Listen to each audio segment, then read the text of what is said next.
Pour bien comprendre l'intérêt de la technologie triaxiale, il faut revenir à la construction la plus classique et la plus économique des cordes, les cordes à âme câblées.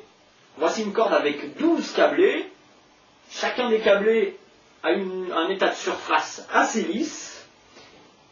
Et l'ensemble des câblés se trouve relativement librement à l'intérieur de la gaine. Pendant une séance d'escalade ou en montagne, la corde a des mouvements divers et variés, c'est normal. Les câblés à l'intérieur glissent, frottent, se rétractent, s'allongent, se rétractent, s'allongent. À l'intérieur, qu'est-ce qui se passe? Eh bien, les câblés bougent les uns par rapport aux autres et il se produit un constant phénomène d'abrasion interne.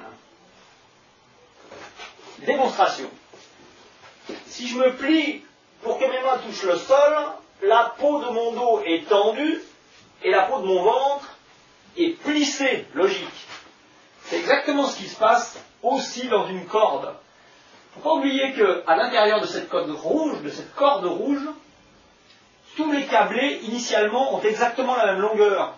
Donc pour s'adapter à ce rayon de courbure autour d'un mousqueton au sommet de voie par exemple, les câblés qui sont à l'intérieur du rayon se compriment et les câblés qui sont à l'extérieur sont étirés.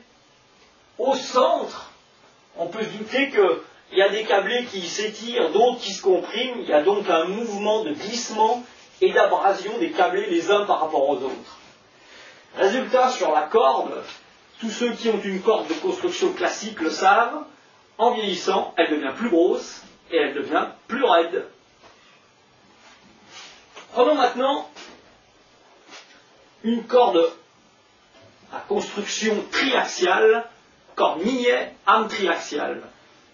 On trouve à l'intérieur, comme ici, 3 tresses. Chacune de ces tresses a un état de surface très rugueux.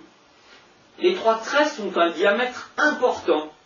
Leur place est donc carrément définie à l'intérieur de la gaine. Elles sont organisées, quand elles sont 3 par exemple, en triangle. Cette construction a 3 conséquences directes. La cohésion entre chacune des âmes est excellente, la cohésion âme-gaine est excellente, et la structure générale de la corde est plus clairement et plus fermement définie que dans une construction classique. Le phénomène d'abrasion interne, lui, il est fortement limité parce que le comportement de la corde lors des déformations est plus uniforme, la structure générale moins malmenée. Alors, le résultat est très simple pour tous les grimpeurs et les alpinistes. Il y a 3 avantages clés à la technologie triaxiale. Une longévité générale accrue, une résistance à l'usage intensif, c'est le cas par exemple pour les moulinettes, et un diamètre qui reste identique dans le temps, fini les cordes qui gonflent. Voilà, si on veut faire vite et expliquer simplement les avantages de la technologie triaxiale des cordes millet. C'est une exclusivité.